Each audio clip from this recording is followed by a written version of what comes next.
You do know that there were all stories about clientism. Maybe you don't. Maybe one of these guys will have to share some brandy and will tell you some stories about people at the tires. People at the highest reaches of power are always wacko. Right? Their faults are innumerable and dangerous. So we want to speak to the 81. Yes, J. Hoover was his bent. Well, he was as bent as a 5-bob watch.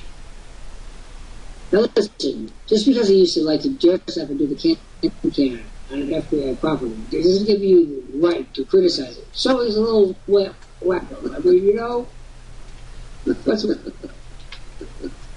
what amazes me is how he got away with it for so many years. Lots of people knew, but of course he had those files, and those files were dangerous. Did I ever tell you about my file? In my file? Did I tell you that story? Be quiet about you. Oh, when you tried to steal a Queen's strawberry, you mean? No, that was I probably booked His Majesty in charge. Nope. One day I wanted to go to an event at St. Paul's Cathedral that was for the monarchy, and you know the story. For a year, previous to this, for 1 year, Ambassador Annenberg, whenever he went to an event that was public, that was part of his duties as ambassador, I was a member of the party for 1 year.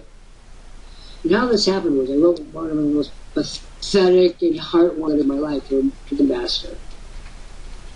And I wanted to go to all the pageants so that I could see how they played out. I was writing on British pageantry, and you know all the pageantry after all. And so a man named Robert Montgomery Scott, who was très élégant.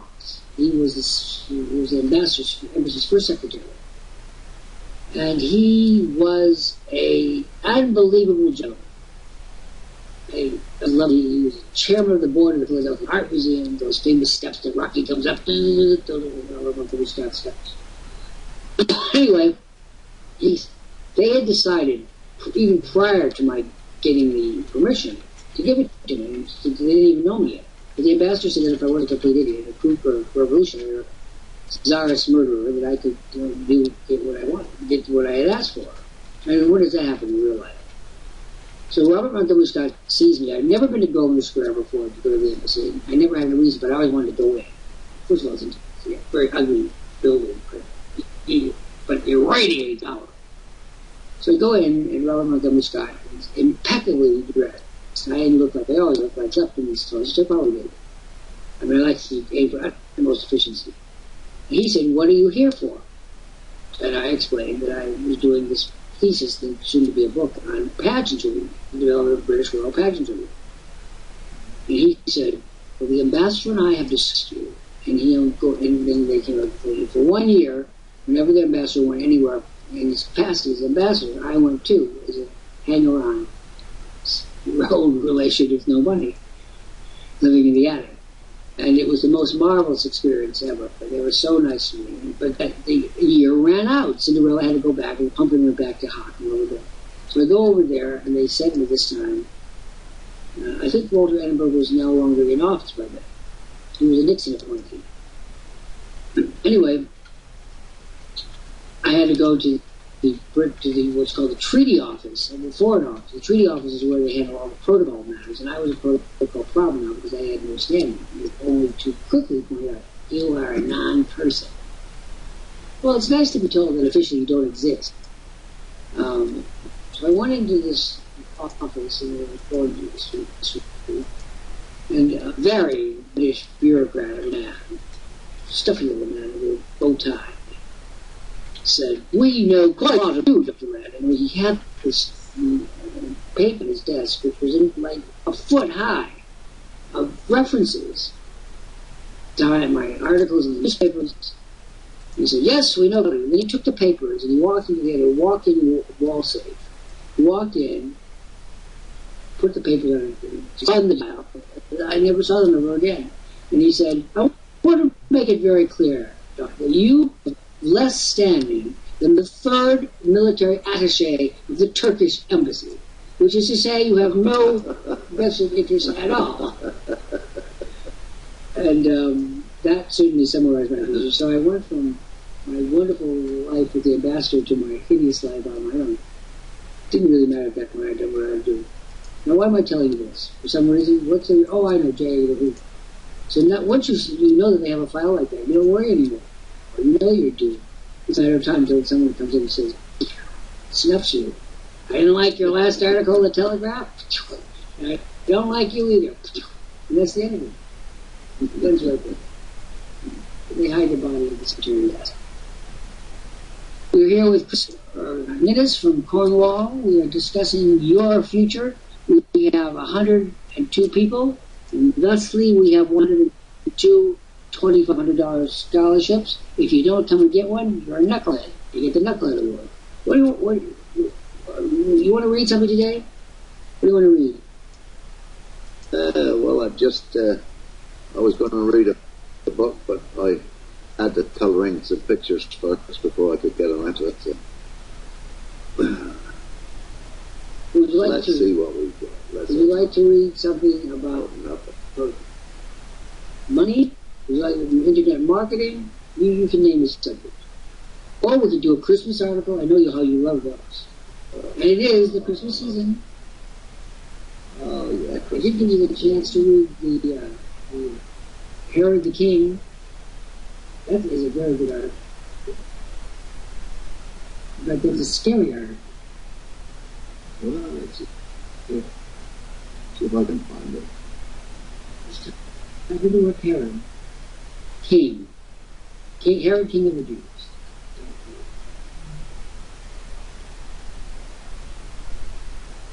I find one of the best ways to get out of this process is through mystery and suspense that people really actually read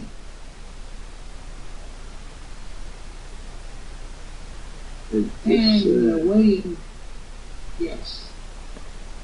Cambridge senior citizen releases stunning manuscript of Cutting of the Jews. That's it. Astonishing. Well, let's see what comes up.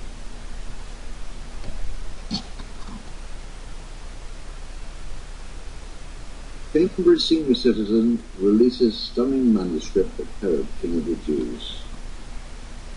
Astonishing revelations for a man accused of the slaughter of innocents and intended murder of Jesus the Christ, by Dr. Jeffrey Lant. Author's note: I have held this story privily unto myself for over 4 decades now. Not a day goes by, not an hour, that I have failed to examine this manuscript, touch it, venerate it, until I have come to know each sentence, every word, indeed every smudge and discoloration. Since the very day this story began so many years ago, this document has determined the course of my life. Instead of merely discovering, perhaps the most important of historical documents, the Apologia pro Vita Suae, Herod, King of the Jews, Archetypal Majesty, I have found a master. For whatever role I have played in this matter, there has always been Herod who has called all the shots, just as he called them every day of his life. As much a king in death as he was most assuredly king in life. This papyrus clearly marked for the royal seal of heaven. King has held me its fall. I have wondered, indeed dwelt on the matter with near manic intensity. Whether I was right to withhold notifying my dissertation, the advisor of a find, I knew almost instantly it was a matter of the first importance. A certain wonder to the world, significant people everywhere. I was, however, just a second-year graduate student at the time, and was, as such, unsure of my way, of no consequence or standing whatsoever. I decided then, and have lived with the consequences of this decision ever since, that when I was ready, I would release the fateful document I have always known would make my career. Guarantee a flung academic appointment, respect and admiration my certain portion. Along, of course, with the jealous denunciations, painful abuses, and hurtful explorations of those who are determined to bring low anyone who threatens, as I in the seminal document mostly threatened, the version of events they had propounded and rested their careers, well-being and reputations upon. I was convinced then that I was not ready to withstand such abuse, which I knew was certain, and so made the far-reaching decision to be silent and maintain his silence. Each time thereafter I determined I was at last ready for the world to know and take my rightful place amongst today's Sadducees, I paused, knowing the first query I would be universally subjected to was, why? Why had I waited even a single minute for revelation? The fateful query which even I recognized would undercut my case and make its acceptance even more difficult than I knew it would be. Thus, from the moment I determined I would not inform my advisor, would not inform anyone, my fate was sealed. Herod gained a loyal servant. I gained a boot on my neck. For I lived no longer my life. I lived only the life Herod, king, permitted me. Here's how it all began. In Widener's stacks, a bombshell. I admit, a diligent, more plodding and brilliant student, for all that fair Harvard selected me. As such, I was guaranteed a good job at a respectable university, secured sustenance, but not one scintilla of the fame and fanfare I yearned. To avoid this fate, one known by most graduate students and the average academician, I needed a dissertation that was at once meal ticket and masterpiece. And for that, I needed just the right topic.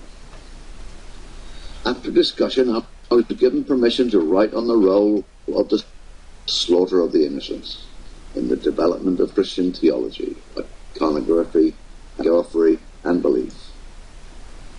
And as such was immediately introduced to Herod, king, the designated villain of the matter.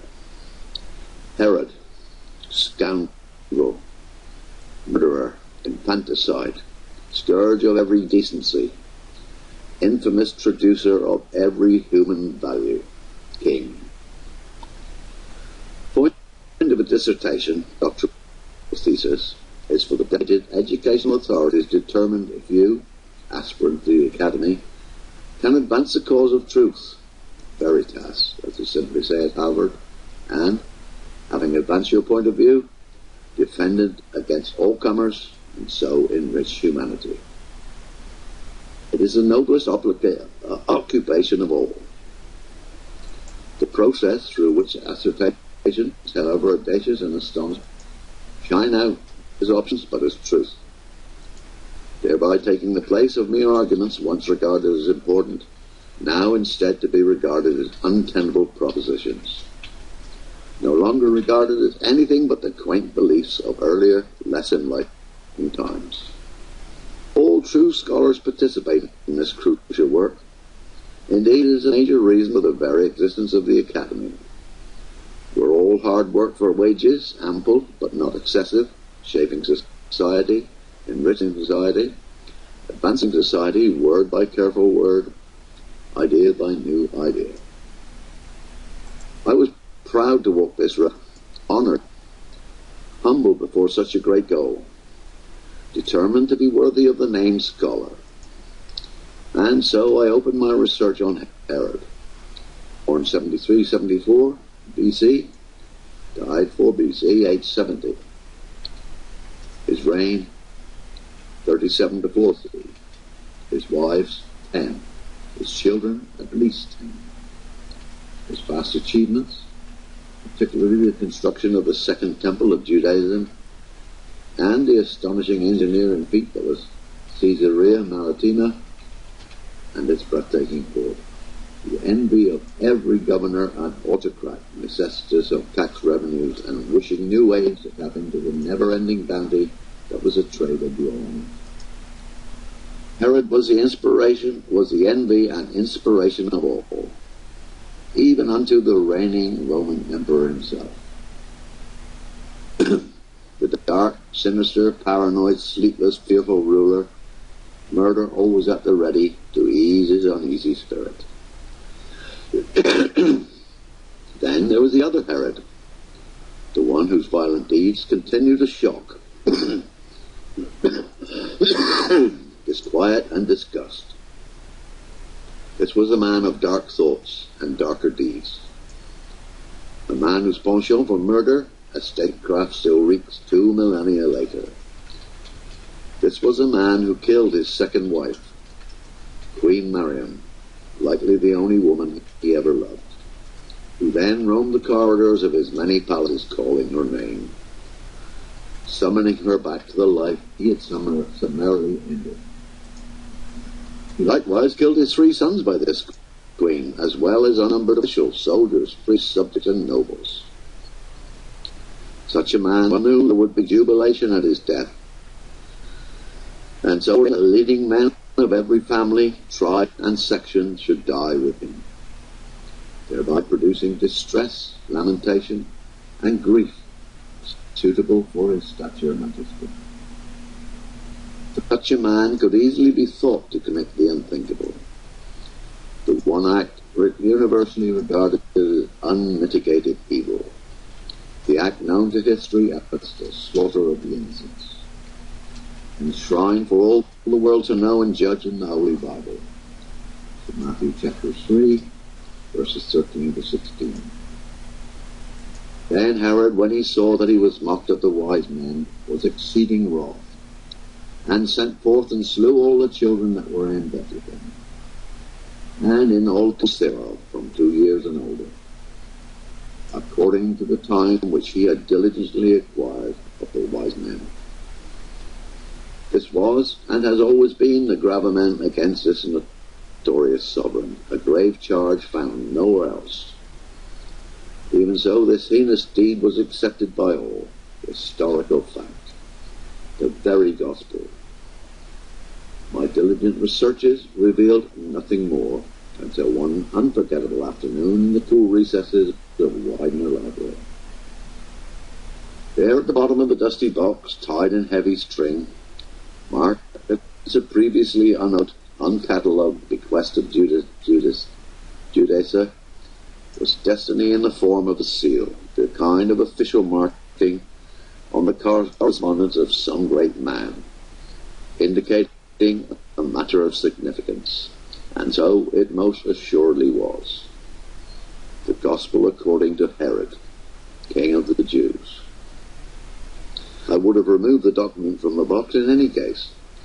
The sheer beauty and intricacy of the seal remarkably assured that. Its design I later identified as an element from the facade of Herod's masterwork, the great temple of the Jews. The document that followed was in Greek, a language Herod knew well from his extensive classical education. Here too he had the advantage of me. But I knew enough to know the salutation was the king's own. It said, "Attend to Herod, king." He used the Greek word, Basileus. Just giving every moment that I could enter the stacks to this document. Early and late, I thought of nothing but its translation. But this was not enough. My poor Greek made for slow progress. And so I determined to borrow this document from a Brit, and to return it as I had finished. Of course, that day never dawned. I am looking at it now. Obsession and a secret life. Herod rules my life. Over the course of the next month, which ultimately turned into the long years, my entire attention was focused on the document, which in due time proved to be a deathbed justification of the events of his momentous reign. Drift was always the same. I did such and such a thing because I was king, not saint. Yes, he killed Queen Mariam, a tiresome woman who would not keep to her place. Yes, he murdered her brother, the high priest, an ambitious man with his eye on my crown and the head in it. Yes, he murdered his 3 sons by Mariam, useless drones with only one interest in life, seeing me dead. The document, running some 5,000 words in the most elegant and sophisticated Greek imaginable, was a treasure trove of valuable insights. He made it clear each word was the word of a king, as such sacrosanct, that he would not deign to disassemble even if it were his to interest. And so he produced a document only the ultimate insider could have produced. That is why his remarks about the slaughter of the innocents disturb me so. In whose interest? Herod, king, so powerful even on his bare face that he could afford to tell the whole truth about himself, was forced on this matter too. He never saw any wise men, characteristically saying that he had been looking for such men quite unsuccessfully entirely. Never received them, was never told that they sought the infant king of the Jews. If they had, he could have directed them to dozens of such people in and around his kingdom, claimants to the throne being constant. Moreover, should he have wished to kill the children of Bethlehem, as the legend states, he could easily have found methods at once less flamboyant and more effective. Starting a pest house there, for instance, thereby introducing new plagues and contagions. He then went on to another matter, but before he did, he asked his reader to consider in whose interest such a canard might be. Certainly not his. Over time, the likely answer to Herod's sharp question emerged. The early Christians were guilty and needed as many miracles as quickly as possible to grow and prosper. Casting Herod as a certain cause, one of history's most tragic and cruel, loudly followed death by miracles. Indeed, did bury God himself on their behalf. Never mind it was untrue. Thus, instead of this biblical truth, I came to adhere to Herod's no-nonsense conclusion that the entire matter of this slaughter was fraudulent, a pack of convenient lies composed for their own purposes. What was I to do? Had by now been expelled from Harvard, not for the theft of one of his most important documents, that was child play, rather for neglecting my other work and classes. Thus, I had even standing number 4, and so the matter rested for all these years. Thus I allowed the selfish beneficiaries of the hoax known as the slaughter of innocents to continue their falsehood and deception. Special message from Dr. Lant. 3 months ago, I found in the lobby of the building where I live a hand-delivered package and addressing. I noticed at once it had no return address. Per my invariable custom, I opened the box at once, only to find all the documents collected by the ex-Harvard graduate student whose research on the matter had been so meticulous and invaluable. It even contained the headline he once expected to appear on publication of his discovery. However, while I've used this headline above, I am by no means sure I shall ever publish this article, much less the poor man's work. He keeps his illusions as he clearly expected to do. Here's the rub. Myths are important, you see, none more so than this one. Well, yes, I am fully persuaded King Herod not a single reference from the Holy Bible which I. However, their conclusions are inconvenient, to say nothing more. The churches and Christians everywhere. They need it, and Herod's truth would only unsettle them. Especially at Christmas. For the story of Christmas relies on Herod. 3 wise men. The dream God gave Joseph to flee into Egypt. And the slaughter of the innocents. You see my dilemma. Editor's note. This is a fictional No, it is not.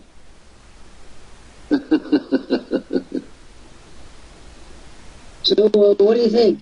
Is it not riveting? I mean, you just sit here and go, wow. Yes, but isn't it? Was it? Did it? I don't know. First of all, every fact in there is a fact. When it says the Bible references the only reference to the act, that's true. That's not a supposition. That's a fact. There's one reference to this terribly important act, the slaughter of the innocents.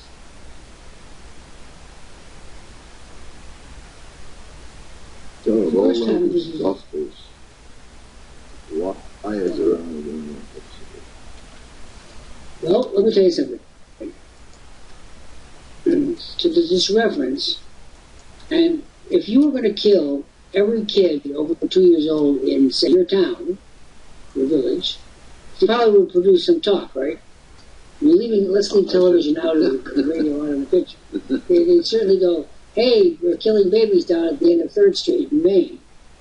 Right? I mean, and somebody would send a letter to their child in Canada saying, you never believe what's going on in our town. Right? I mean, yeah, that's what, yeah. So what do you think would happen if the slaughter of the innocents had actually taken place?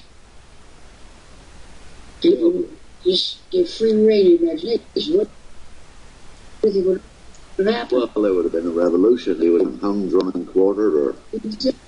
Exactly. His death would have been sanctioned virtue of the heinous act that he did.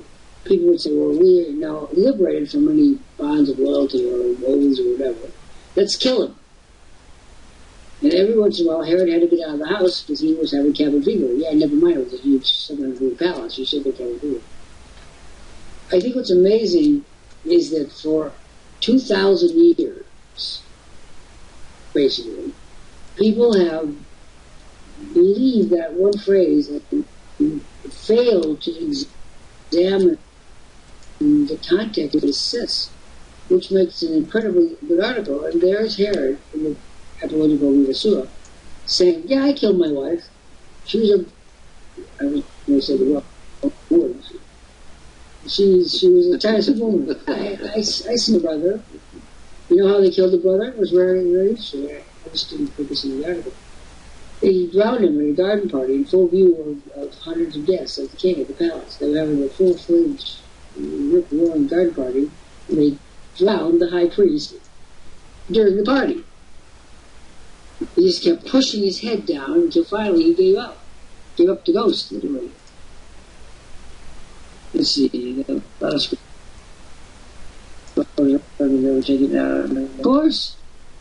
Of course there could be many witnesses, but why have to go by what happened on the basis of that particular quotation? What happened was a whole superstructure of mythology was built. I thought his Karen's comment about, I'm looking for wise men my whole life. I mean, what he was saying was that I haven't met an intelligent person during my whole reign. If you've got any in the hole, bring them over. I'd like to take a look at them. The first time this was read, and you can see what year that is, because I'd like to know what year it was. The first time this was read, I got a phone call after Dr. Lant, you know they're going to be arresting you real soon. As soon as this gets out that you've said this, you're going to go to prison. You know that.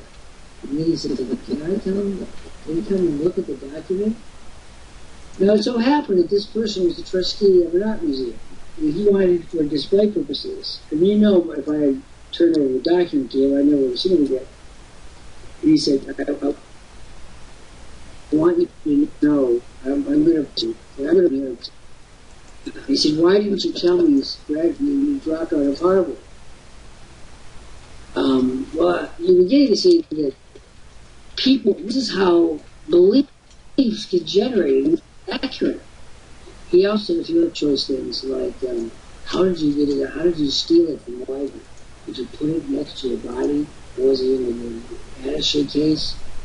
Or did you bring a bag in? And these were my answers. And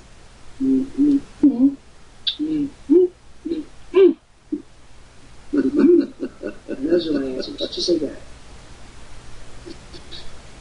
And it was first published 26 December 2012. Yeah, and for 4 years, 3 years, 3 years, it's been bamboozling people who want to be bamboozled. Now, I was not the person to put the note on that I just suppressed. It was put on there against my personal belief, because too many people were asking these questions. It was like Rovers Mills, New Jersey, and Ocean Wells Theater. And when the Martians came to Rovers Wells, New Jersey, this is fiction. This is a fictional account. This is not real. People were hysterical. By the end of this, they said, "No, the Martians are just putting it in the script, which they did in the tower without any opposition." Once you'd set that ball rolling, you couldn't stop it. And I started getting these weird phone calls about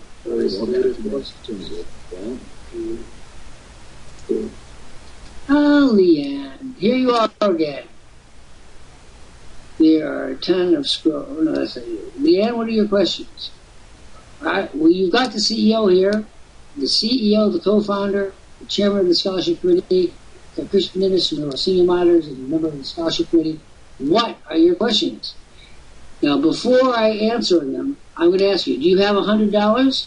Because it's going to be the activation fee for your $2,500 scholarship is $99.95. Do you have the activation fee to activate your scholarship?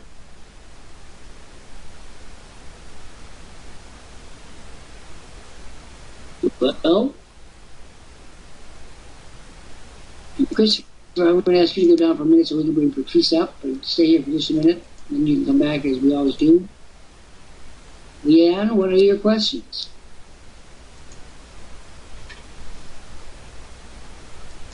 I want to welcome James to the program. James, I'm going to put your instructions on the screen. Leanne, if you're not going to answer the question, ask me the questions, then I'm going to ask you a question. Good day, Dr. Lant, and all our many members and guests looking in. And I love that article about King Harold and the missing document that drives some truth into the matter there, and I liked looking into those things like that. And that was a wonderful Let me tell you something reading. about that document. I'll tell you. First of all, no one for the last 3 years has come and said, all your facts are wrong, all your facts are wrong. No one's come and said, no one says that.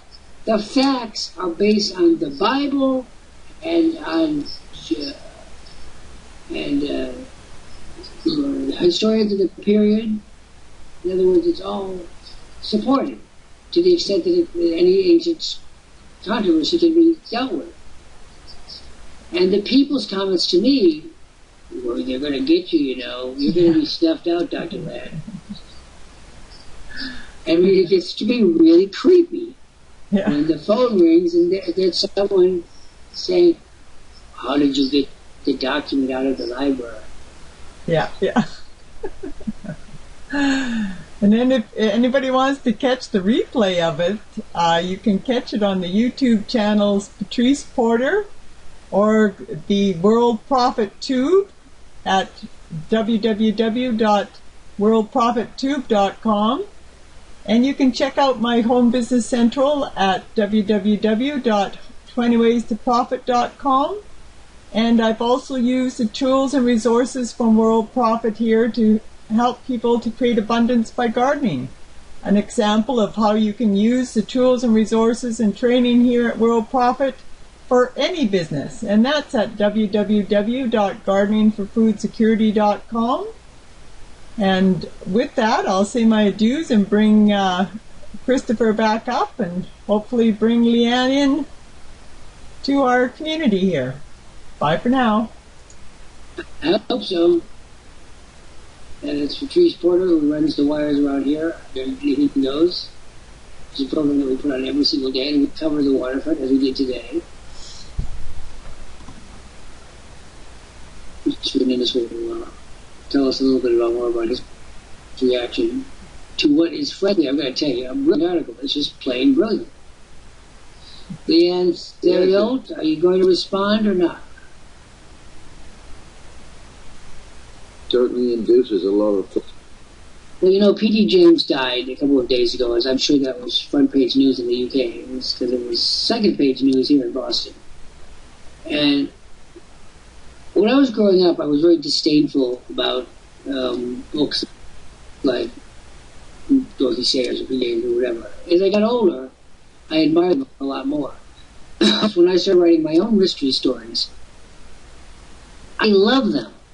And I love having them be 98.5% accurate historically or whatever. And because you got to twist clues sometimes to write the story right.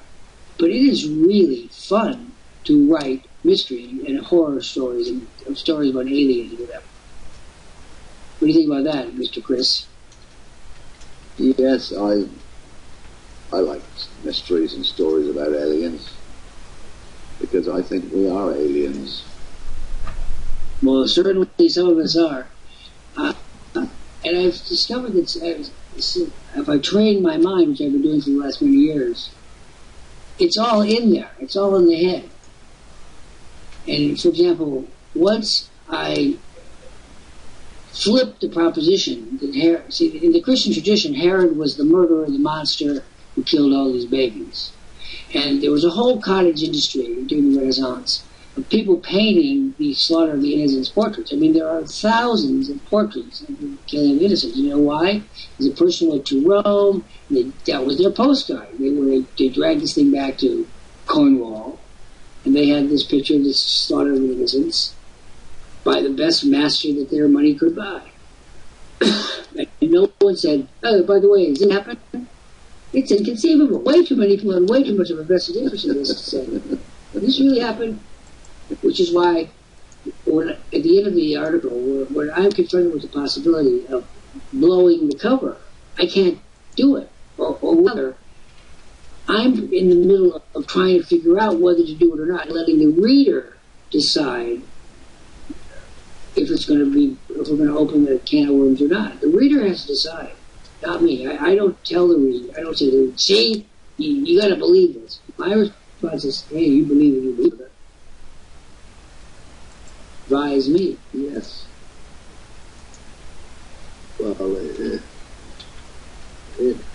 either one of them is hardly believable because, as we've just said, if this really did happen, he wouldn't have been king for too long because he would have been mincemeat. But since it didn't happen, what he was saying, this is really one of the great things about mystery stories is that they're psychological. Why smart people like them so much? Because they treat you like an intelligent person. Unlike video games on the internet where you're just treated like a dope. In Dorothy Sayers novels or P.D. James or any of the great Sherlock Holmes, my idol, they treat you like an intelligent person. They're not treating you like a dope. Part of my problem with now we've got the new Miss Marple take off. They're called Marple because now we live in an age of feminism. We're going to flip it so that they're about Miss Marple, the crafty old woman who dresses like a member of the country club but is really involved with every deep thing in the world. Let's see. As history writes, some lone nut would have got her. Yes, some nut would have done her. But it's the fact that he was so much a king, so used to power. Yeah, I did it. What's your point? I snuffed her. What are you asking for? What's the attitude of course afterwards? And that is so authentic of who he was, that he could do. He wanted to snuff you and bother. Yeah, he was here, so what? I'm busy now. Go play on the tracks, boy. And sometimes I'm sitting here writing, so it gives me the proofs. I'd love to write a mystery book one of these years. Just like Henry VIII. I need another wife. Let's cut the head off this one and get a new one. Well, for one thing, I have lots of things about Henry VIII because I met Professor Eldon, who was a great friend of my classics professor, Mason Hamlin. And when Professor Eldon's New Tutors came out, I bought it, of course. I was a good boy. I always went down to the coop and bought the latest books of all my professors and all visitors that I met. And he said, and he wrote in an autograph, he signed a book, which was at Professor Hamlin's house. He said, "Now, what is your field, boy?" "Good choice, sir, Professor Eldon." So he writes in this grandiloquent, very, very diligent way, in the frontispiece, he says, "To young Geoffrey, who has chosen the wrong period of history, from Professor Eldon, who hopes it'll change his mind." Dated. And of course, that's the best kind of autograph there could possibly be. I mean, he let me have it in the most elegant way possible, and wrote it. And of course, he writes marvelous books on the Tudors and the Reformation, the Counter-Reformation. But you've got those were the days. Well, you have been here. Do you want to say anything? We've got some time to spend a couple more minutes. Do you have any last words for the folks back in Kansas City? All the other way.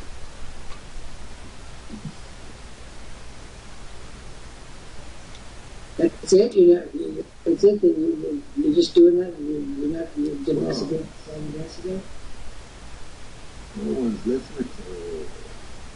I'm not wasting my breath if they're not there. I think they're so overpowered by our genius that they can't think of anything to say. They're like engorged, like a mosquito on the obvious brilliance of our conversation. I have to say that I would do this program if only Max were listening. It wouldn't faze me. The thing about Anything Goes, like all programs, is you just do it every day. Some people listen and some people don't. It's not a big deal. Having said that, I'm going to go out and beat somebody against the wall. You get the same people coming in day after day after day, day after day, and they do absolutely nothing. Yes, that and is they expect their lives to change. Well, the one thing that I'm hoping with my new book is that they won't demand.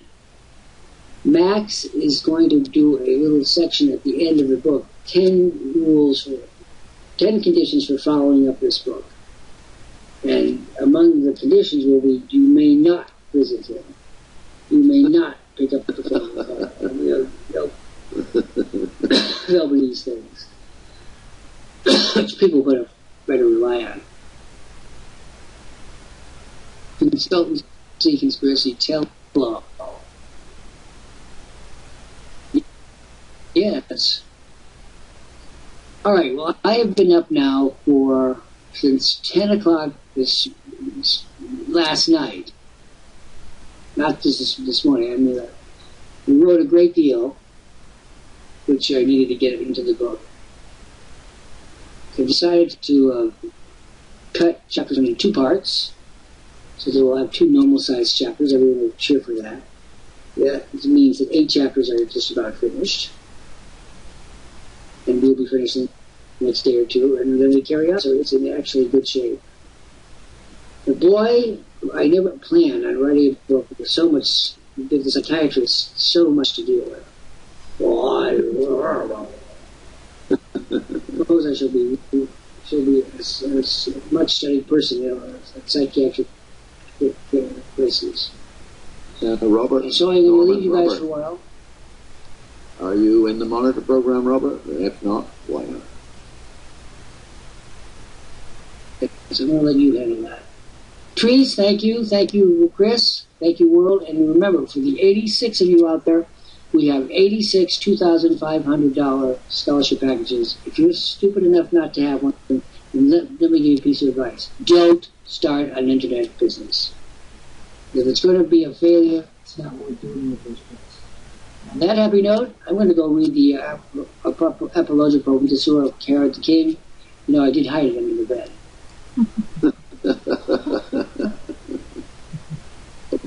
Make sure your bedroom door is locked.